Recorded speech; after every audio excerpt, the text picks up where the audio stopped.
Louvado seja o nosso Senhor Jesus Cristo. Bom dia. Esse frio vai embora, né? Se Deus quiser, em algum momento.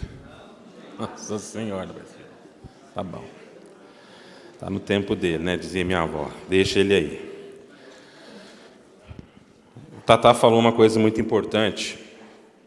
A gente não esgota, não consegue esgotar um documento. Como a Lumen Gentium, num dia, a gente podia fazer vários retiros só sobre a Lumen Gentium. Então, não tenho nenhuma pretensão, e acredito que nem o Leandro e nem o Tatá tem a pretensão de tentar esgotar o que a Lumen Gentium pode nos oferecer aqui. Porque esse documento, como ele falava, é um dos grandes documentos, não só do concílio, mas de toda a igreja e para a igreja. É uma obrigação nossa tê-lo, refleti-lo, quantas vezes for necessário. Tem um amigo meu que costuma dizer que a Bíblia, o Catecismo e o Vaticano II tem que ser livro de cabeceira, tem que estar lá. E a gente nunca pode abrir mão deles, porque é ensino seguro, é ensino certo daquilo que o magistério nos ensina. Nós estamos há 60 anos da inauguração do Concílio Vaticano II. 60 anos. É muito tempo. Alguns dizem que já uma geração inteira já foi. E nós sabemos que o Concílio Vaticano II ainda não foi aplicado. A gente sabe que o Concílio Vaticano II abriu as portas para um novo tempo da Igreja, mas na sua base há uma grande dificuldade do concílio ser aplicado. Por quê? Porque existe uma tensão normal, natural, desde quando o concílio foi convocado. E essa tensão continua no mundo de hoje, e na realidade de igreja que nós temos.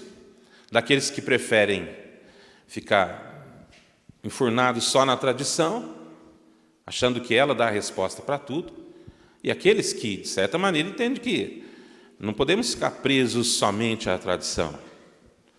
Nós temos hoje em dia ainda esses dois embates. E, claro, o clericalismo também ajudou muito a aplicação do concílio não ter sido efetivada ainda, porque são as duas grandes tentações.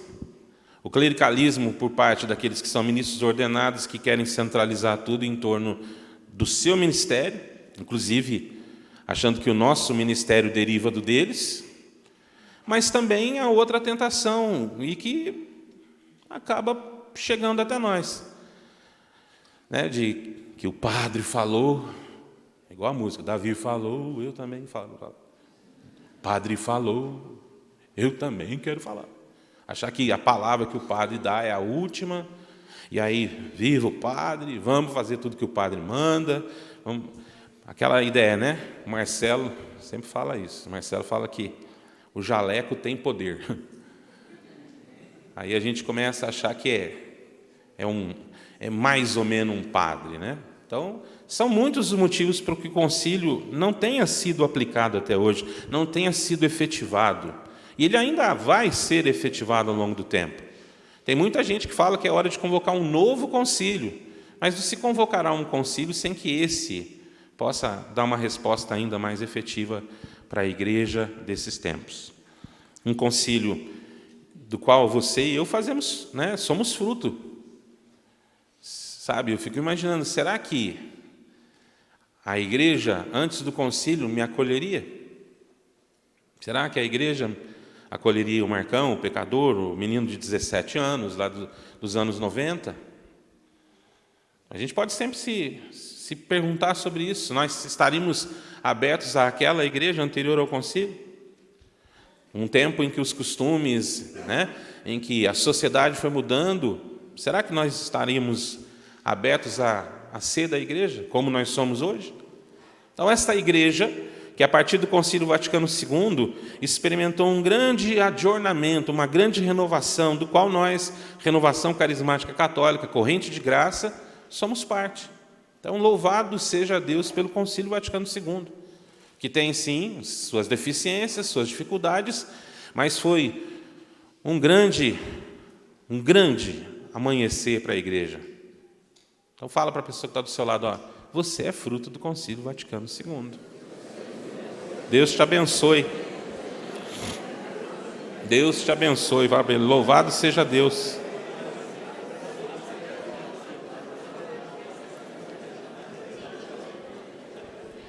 E esse concílio teve que dar uma resposta, ou tentou dar uma resposta, às dificuldades que a humanidade vinha sofrendo na época, né? Década de 60, revolução cultural, revolução dos costumes, o secularismo, o ateísmo, tudo isso aí. Então, graças a Deus, o Concílio Vaticano II foi dado pelo Espírito Santo à Igreja. E hoje nós podemos estar aqui, como Renovação Carismática Católica, como comunidade javenice.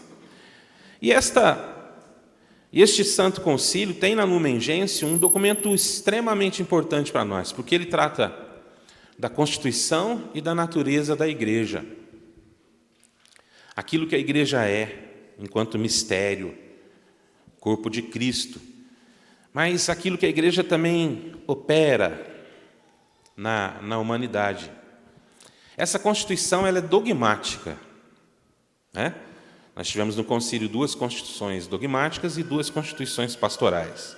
As dogmáticas são a Lumen Gentium e a Dei Verbum. Mas o concílio ele é de índole pastoral. O concílio ele não teve a tendência de ser um concílio de estabelecer dogmas, por causa desse seu caráter pastoral da igreja. Até há um texto que explica bem isso, está lá no Compêndio Vaticano II, que todo mundo deve ter. Eu, muito trouxa, quando eu era mais novo, resolvi comprar um para mim, num encontro que a gente fez lá no Seminário Santo Afonso, um encontro teológico. E eu lá, bem mais novo, né, acho que há uns 10 anos atrás, comprei o meu, era pequenininho, do tamanho do celular. Assim, agora não enxergo mais nada que está escrito nele. Então, se você tiver que comprar, compra o de normal, viu, gente? O de letra grande, porque a gente vai perdendo a vista. Fala assim, ó, dado o caráter pastoral do concílio, evitou que este proclamasse em forma extraordinária, ex cátedra, dogmas, dotados da nota da infabilidade. Todavia, conferiu os seus ensinamentos à autoridade do supremo magistério da Igreja. Então, o que está lá no Concílio Vaticano II, todos os seus documentos são magistério da Igreja. São ensino e orientação da Igreja para todos nós católicos, para todos nós que somos batizados. Ali, a gente encontra uma série de figuras no documento da Lumen Gentium. Nós vamos ver a Igreja sendo apresentada em várias figuras. E é importante que figuras ou imagens não significam uma definição. Não é uma definição, mas aquilo que ela apresenta, o modo como ela se apresenta. Na Lumen Gentium a gente vê a igreja sendo apresentada como redil, como rebanho, como campo de Deus. Achei muito bonita essa imagem, campo de Deus, construção de Deus, Jerusalém do alto, título que talvez a imagem que todos nós fazemos referência com facilidade, nossa mãe, né? Mãe mestra, esposa imaculada do Cordeiro, tudo isso são imagens. Só que é importante a gente entender que imagens que fazem referência, não definem a igreja, porque a igreja é mistério. É um mistério. Não tem jeito de a gente explicar mistério. É uma realidade profunda demais para a nossa consciência, como o Tatá uma vez falava para nós, que ele viu 2 bêbados falando lá na rodoviária de Pouso Alegre. É demais para a minha consciência, eu não ultrapasso isso aqui. É um mistério. É um mistério de Deus, Deus Trindade que saiu de si. Veja bem, né? Como é que é isso, né? Deus Trindade que saiu de si para se comunicar, para se revelar. E ao se revelar e a se comunicar ao homem, quis que o homem fosse reconciliado com ele. Então, esse mistério de amor, de Deus se aproximar do homem. É nesse contexto, é nesta ideia que está a igreja. Deus quis assim. Mas para facilitar a nossa compreensão, já que ela é um mistério que a gente não alcança de tão alto como canta a música, a gente precisa ter o auxílio dessas figuras e dessas imagens. E a grande imagem que o concílio acaba nos dando é a imagem de povo de Deus. A igreja, povo de Deus. Aí quando a gente vê essa imagem, é óbvio que a gente lembra, já que nós estamos hoje na sessão nostalgia, o povo de Deus no deserto andava, também. Aí eu fiquei imaginando o povo assim.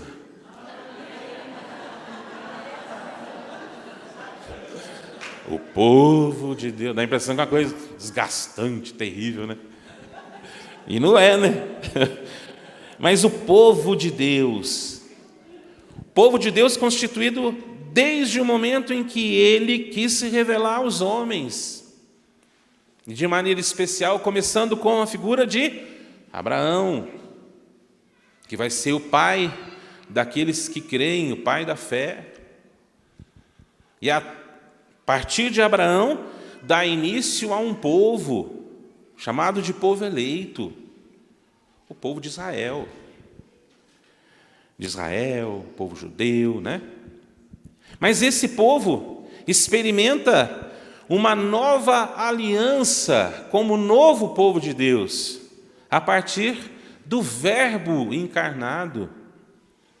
Esse povo de Deus, povo da nova e eterna aliança, não se resume apenas num povo na categoria nacional, um povo específico, de uma etnia, mas de todos aqueles que creem no Verbo de Deus, de todos aqueles que aceitam Cristo como o seu Salvador e como seu Senhor, e professam a fé nele.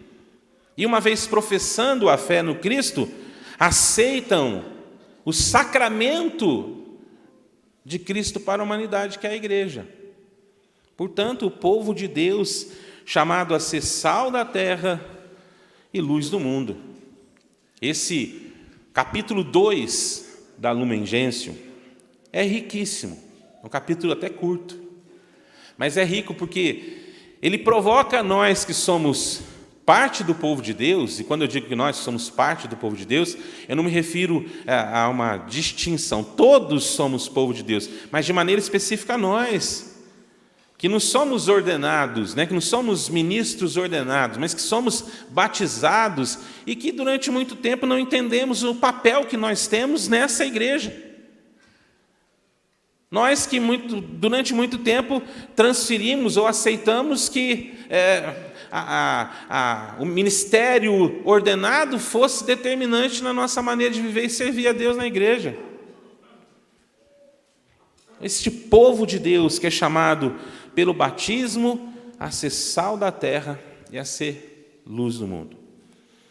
Portanto, nós que somos batizados, fazemos parte desse povo. Nós recebemos a dignidade de filhos de Deus para ser desse povo. E a meta de Deus para esse povo é o reino de Deus. É o reino de Deus construído a partir, é óbvio, do Evangelho, porque não se constrói o reino de Deus sem o Evangelho. Não se constrói. Se a gente tentar construir o reino de Deus fora do Evangelho, fora da pessoa de Cristo, nós organizamos o quê? Uma sociedade desigual. Nós apenas instalamos um discurso social. Mas nós não conservamos o mundo, nós não preparamos o mundo, nós não iluminamos o mundo, porque é isso que é o significado de sal da terra e luz do mundo. O sal, que às vezes a gente entende, para dar sabor ao mundo. Não tem nada disso. Na antiguidade não se dava sabor com sal. Na antiguidade o alimento, a comida, ela era preparada com as especiarias. Por causa dessas benditas especiarias que os portugueses deram a volta lá e chegaram na Índia. Não é a questão de salgar, é a questão de conservar, porque os alimentos eram conservados no sal. conservar e preparar. Quando nós somos chamados a ser sal da terra, nós somos chamados a conservar o mundo para Cristo e preparar o mundo para Cristo. Conservar o mundo para o Evangelho, mas também preparar o mundo para o Evangelho, para a instalação do reino de Deus. Um reino de Deus que tem que ser construído a partir do Evangelho, na comunhão da diversidade que existe dentro desse povo de Deus. A diversidade entre nós, olha para vocês verem, nós somos um mesmo povo, a javenice. É fácil distinguir a gente num lugar, não é verdade? É fácil. Nós somos mais, assim, com muito carinho, nós somos mais desordeiros, né? Porque nós somos mais alegres, né? Nós somos mais dados. Vocês podem ver, gente. Isso aqui não está sendo ao vivo, não, né? Não, né? Graças a Deus. Vocês podem ver numa assembleia, que se tiver uma assembleia pastoral, se tiver agenda javelina, nós sabemos, nós não precisamos nem estar com o crachá, porque nós identificamos aquela pessoa. Ela tem o nosso odor, olha que lindo. Nosso agradável odor. Porque de longe a gente já começa a sentir, a gente começa a escutar um barulho, a gente olha para o lado, é agenda javenice. Nós mesmo, que somos um povo só, olha a diversidade que a gente tem aqui. Cada comunidade com a sua característica, com a sua realidade, cada um de nós que tem seu ministério, que exerce um ministério dentro da comunidade, olha que é assim que a Lumen Gentium fala que nós devemos construir o reino de Deus, nessa comunhão da diversidade e na caridade, sem se esquecer da verdade.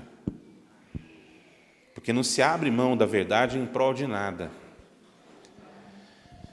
Se você lê o Evangelho, quiser interpretar o Evangelho à luz das ideias, a gente tem a tendência a diluí-lo.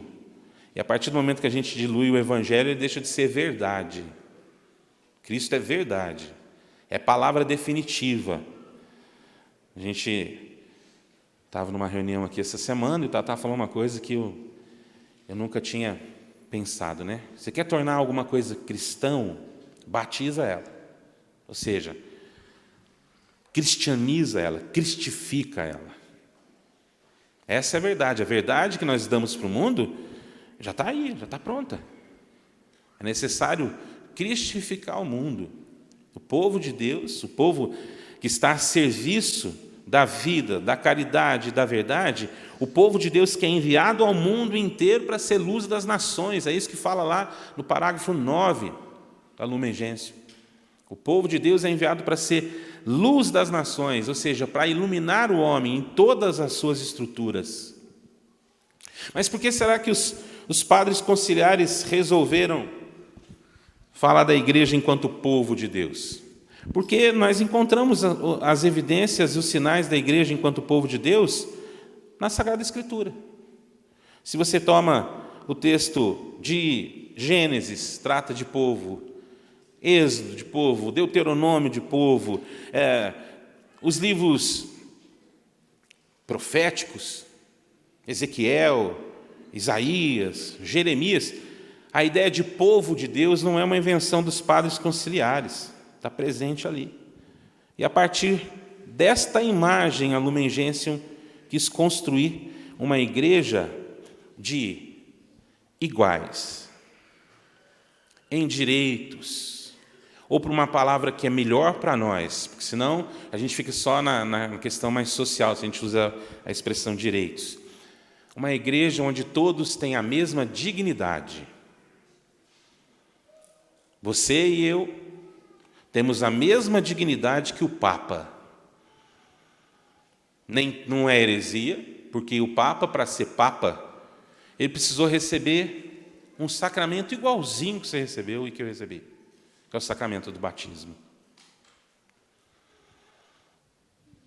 A caminhada cristã do Jorge Mário Bergoglio começou com o batismo. E a Lumen Gentium nos apresenta essa realidade, o povo de Deus constituído a partir do batismo. E esse ensino da Lumen Gentium vem numa época em que a igreja ainda tinha uma grande dificuldade com essa questão, porque a igreja, todo mundo aqui sabe, ela era uma igreja centrada na hierarquia. Até o Concílio Vaticano II foi assim. Por uma questão também de história, senão a gente começa a achar que é defeito da igreja. Nós sabemos que a igreja é santa, ela é pecadora por nós, por nossa causa, mas ela inserida na história, na sociedade, no ambiente em que ela estava, ela tendeu à institucionalização, ou seja, ao institucionalismo, tudo dependendo da instituição, tudo na instituição, pela instituição, e o chamado juridicismo, uma herança romana, né? A igreja, até o século IV, ela é a igreja perseguida. Do século IV em diante, ela não é mais a igreja perseguida, ela é a igreja oficial do povo romano. Embora, no seu início, muitas heresias tenham abalado, muitas dificuldades, mas ali, a partir dali, se construiu essa ideia de juridicismo. E depois, com o passar da Idade Média, né, com o curso da Idade Média, essa hierarquização. Até o Concílio Vaticano II era muito claro essa distinção dentro do povo de Deus. Que povo de Deus? Aquele povo da sociedade perfeita, formada pela hierarquia, e o povo. E isso gerava uma dicotomia, um distanciamento desses dois grupos, né? Essa distância do ministro ordenado para o fiel, o batizado. E isso acabou gerando eu falei dicotomia, mas a palavra certa é dualismo, né? Dualismo entre clero, hierarquia, e povo, fiéis, o laicato.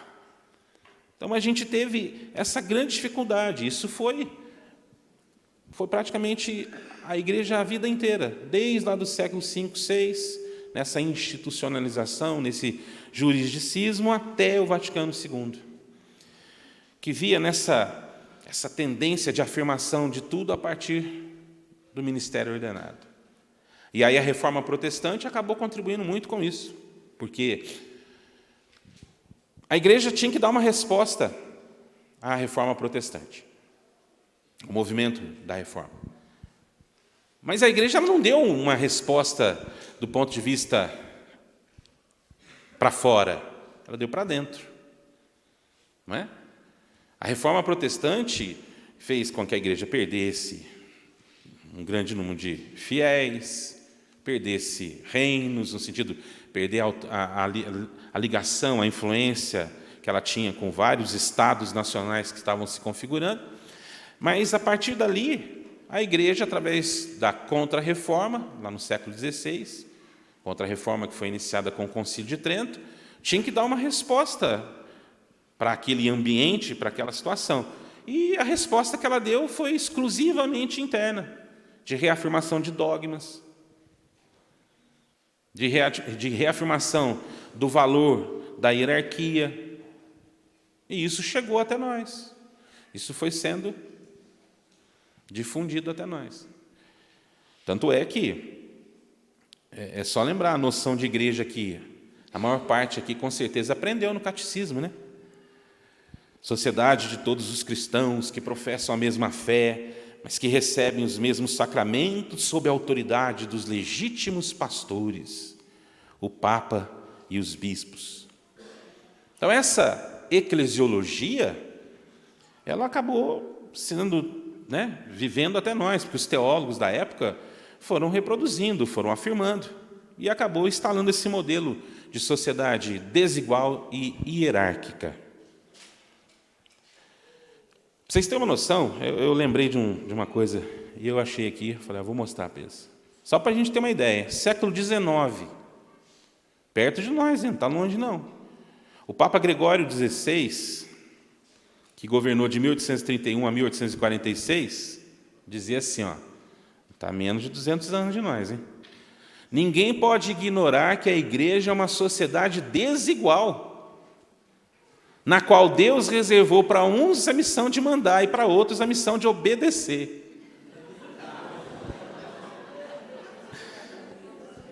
E ele explica. Estes últimos são os leigos, E os demais, os eclesiásticos. Olha que lindo, que bonito. Entende? Então, vocês têm uma noção como é que a situação era. E o Concílio Vaticano II, a eclesiologia que foi proposta a partir da Lumen Gentium, ela inverteu essa pirâmide, definindo que a igreja é todo povo de Deus. Todo o povo de Deus. Não só uns em detrimento de outros. Todo o povo de Deus. Constituído em igual dignidade a partir do batismo. Povo que foi firmado lá na antiga aliança. Povo que foi ressignificado na nova aliança, que é peregrino nesse mundo em busca da santidade. A partir daí, a Lumen Gentium vai dizer que todos nós, sem exceção, somos chamados a ser um povo sacerdotal. Todos nós. Povo unido a Cristo, povo que se oferece ao Pai pela humanidade, povo que procura, em comunhão, construir o reino de Deus enquanto caminha nesse mundo, partindo de uma mesma dignidade, conferida pelo batismo. Você encontra isso entre o parágrafo 10 e o parágrafo 13 da Lumen Gentium. Portanto, nós todos temos uma dignidade. E a igreja, pós-Concílio Vaticano II, ela reconhece a dignidade dos seus fiéis, dos seus batizados. Mas, como a gente falava lá no começo, por uma série de problemas, há um entrave, há um embate ainda que não nos permite viver completamente esta dignidade de povo de Deus, de povo eleito. Então, olha para quem está do seu lado e fala assim: você é igual comigo. Você é igual comigo.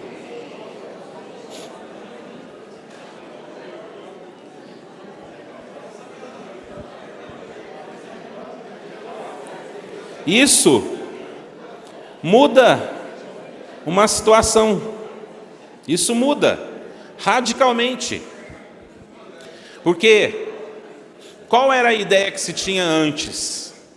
De que dentro da igreja, quem tinha a responsabilidade sobre a ação missionária era o ministro, era a hierarquia. Mas a partir da Lumen Gentium, a partir do ensino do magistério que o Concílio Vaticano II nos traz, todo mundo tem a mesma responsabilidade. Todos nós. Claro que a responsabilidade que o ministro ordenado tem é dentro da sua função, dentro do seu ministério, dentro da realidade a qual ele pertence. Assim como eu não posso querer ter a mesma realidade que um padre. Eu sou casado, eu tenho esposa, eu tenho filhos, eu tenho contas para pagar, né? É diferente, é outra realidade, mas nada supera o Geraldo. Você continua sendo o fera. Você é nosso ídolo, Geraldo. Amém. Então, essas duas realidades se completam. O povo de Deus que está nos ministros ordenados, o povo de Deus que está no ministério leigo, do qual todos nós fazemos parte. Aí alguém pode perguntar, mas quem é o povo de Deus? Todos são chamados, todos que acreditam no Cristo são chamados a ser povo de Deus, mas sobretudo os batizados. A responsabilidade está aqui, o batismo. O povo de Deus é o povo dos batizados, independente da classe social que ele faça parte, da sua cultura, do seu modo de pensar, da sua raça, independente disso. Todos os que são batizados. E é interessante entender que não se trata aqui de povo no sentido, sociológico, que a gente queira dar, não. No sentido teológico mesmo, um povo de Deus que nasceu no coração da Trindade. Povo de Deus que foi eleito para ser peregrino nesse mundo. Povo de Deus que foi conduzido, foi educado, é conduzido, é educado, é orientado para transferir todas as suas potencialidades na instalação do reino de Deus até que Jesus Cristo volte. Então, nós temos uma importância fundamental. Dois grandes tipos dois grupos nós temos entre os batizados: os que um dia recebem a ordenação e os que não recebem. Os que são chamados de leigos, que nós vamos ter depois especificamente o Leandro falando para a gente, e os que são ordenados, que são a partir dos bispos, sucessores dos apóstolos, que têm autoridade para pastorear, para ensinar, para santificar o povo de Deus.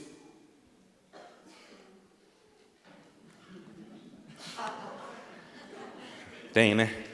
E os padres, que são seus colaboradores nesse intento. Todos, e não há uma distinção. Uma vez uma pessoa falou para mim assim: os padres são filhos prediletos de Nossa Senhora.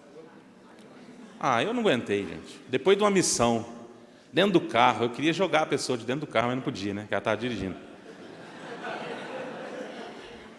Aí eu, com uma delicadeza, não pode dizer, né? Não foi delicado. Falei assim: para existir padre tem que existir marido e mulher, gente. Esse negócio de falar que padre é filho predileto de Nossa Senhora, nossa. Porque são eles que nos dão Jesus na Eucaristia. Tá bom, mas não nasce em pé de couve, a gente não planta padre. Se nós pudesse plantar, nós ia com certeza separar um lugar aqui e plantar, para nós escolher os nossos padres. Mas não é assim. Precisa de marido e mulher, né? Que gerem filhos, que batizem os filhos. Não só batize, mas ensine a fé para o batizado. Desenvolva nele o amor a Deus, o temor de Deus, crie nele uma figura que testemunhe o Evangelho, para que se um dia ele crescer, bem orientado, depois de ler aquele livro lá do Bernard Henning, que tipo de padre nós queremos? Aí você pode ser padre. Eu brinquei com o João Paulo, falei: você quer ser padre um dia? Não, papai. Se um dia você quiser ser padre, primeiro nós vamos sentar, nós vamos conversar. Você vai começar a conversar com o vô Tatá. Aí depois senta lá comigo, né? Vamos ler junto um livro chamado Que Tipo de Padre Nós Queremos, do Bernard Henning. Aí, se ele quisesse ser padre, naquela hora já acabou a vontade dele.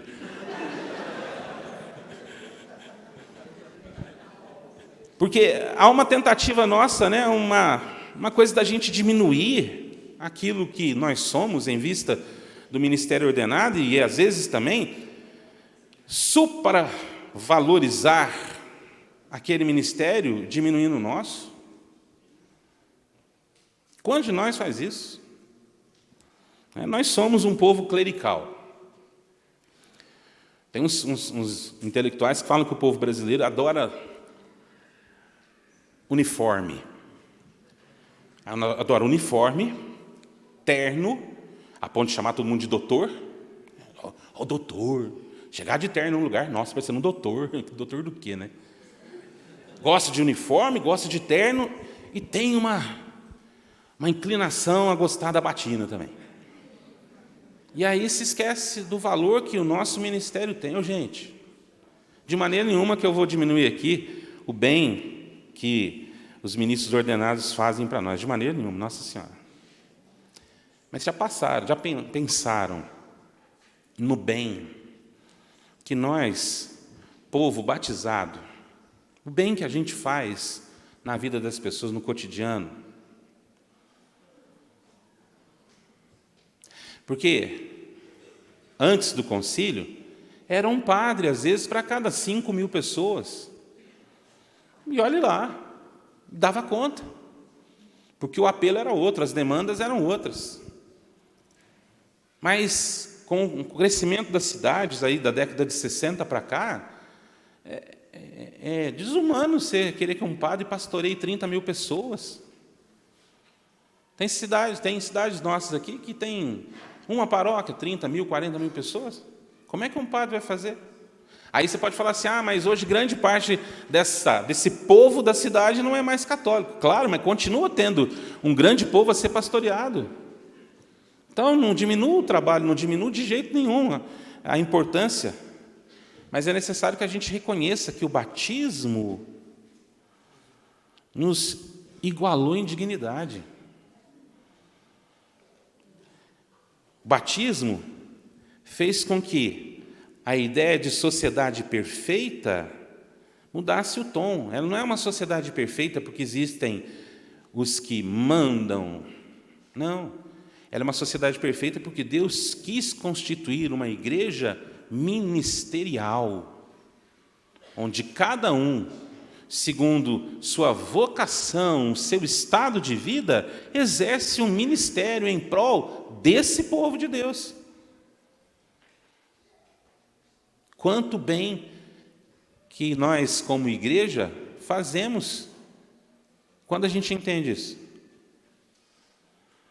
Quando a gente não entende, a gente coloca tudo nas costas do padre. A gente coloca tudo na conta dele. E a gente sabe que ele sozinho, andorinha sozinho não faz verão. O povo de Deus peregrina nesse mundo em busca do reino definitivo. E ele peregrina nesse mundo auxiliado pela graça que o Espírito Santo lhe dá.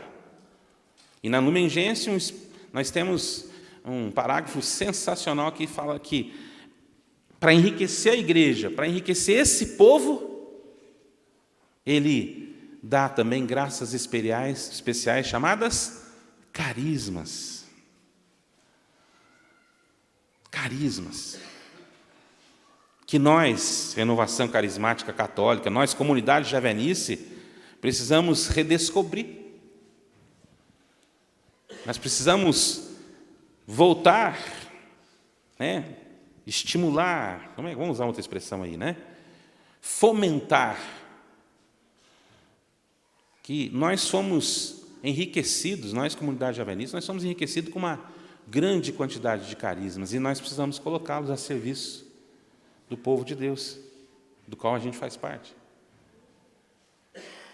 Ele adornou a igreja ao longo do tempo com carismas, com graças especiais, para que todo o seu povo pudesse caminhar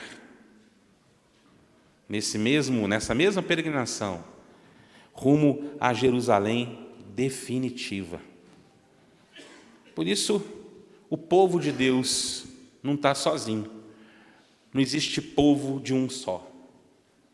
Existe um povo que congrega, um povo que se reúne, um povo que experimenta na liturgia, na vivência dos sacramentos, a graça de que nós somos escolhidos, separados, eleitos de Deus, por Deus, para esta rica missão. Então, bendito seja Deus que um dia nos escolheu para fazer parte do seu povo. Vamos dar uma salva de palmas para o Senhor, nosso Deus.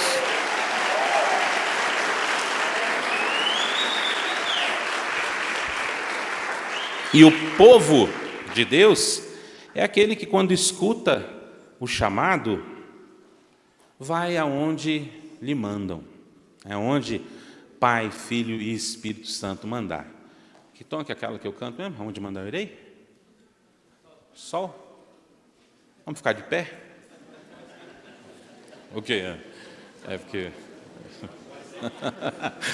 eu não sei, eu tenho que perguntar para não passar vergonha. Eu agradeço muito a Deus por poder fazer parte desse povo. Agradeço mesmo. Porque quando eu tive vontade de ir na igreja, foi porque eu vi um grupo de pessoas, um grupo de jovens que tinha mais ou menos essa mesma cara que eu falava aqui, de alegria, de congregação, de entusiasmo, que me atraiu. Quantos de nós não são atraídos? Quantos de nós não fomos atraídos para fazer parte desse povo de Deus? Olha, eu sempre digo que a javenice, ela salvou a minha vida, gente, porque eu não sei onde eu ia estar. Eu não sei se eu seria um homem de Deus se a javenice não tivesse entrado no meu caminho, não. Se as pessoas da javenice não tivessem entrado no meu caminho, o Tião, o Tatá, os meninos do Cairós e tantos outros que foram entrando na minha vida e foram me apresentando essa realidade que hoje eu posso fazer parte com vocês. Então nós agradecemos, e eu agradeço a Deus pela oportunidade de fazermos parte juntos desse povo escolhido, separado, né? Que desde o momento em que o Senhor nos olhou, Ele disse: você é meu. Fala isso para quem está do seu lado: você é dele.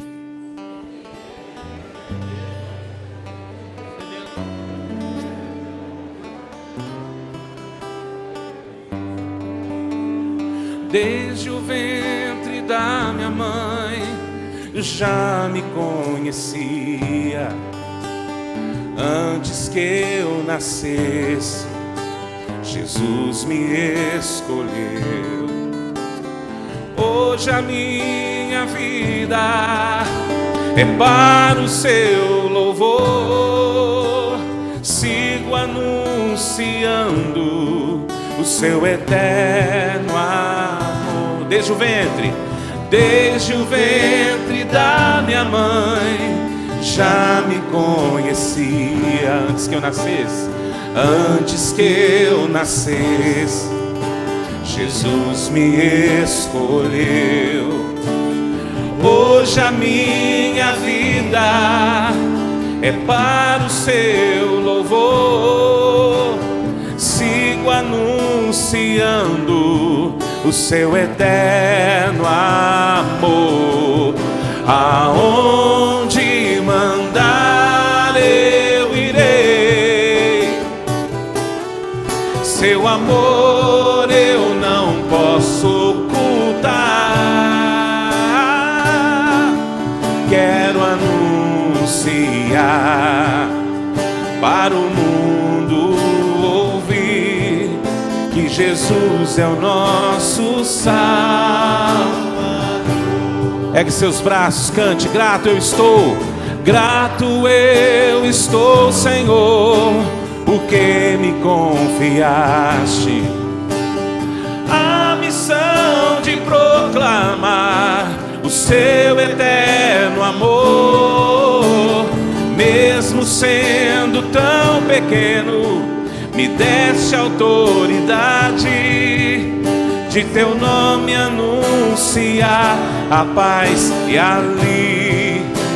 Povo de Deus que canta: aonde mandar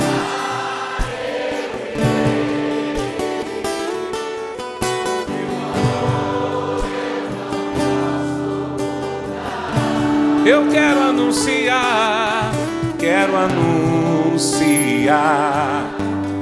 para o mundo ouvir que Jesus é o nosso Salvador.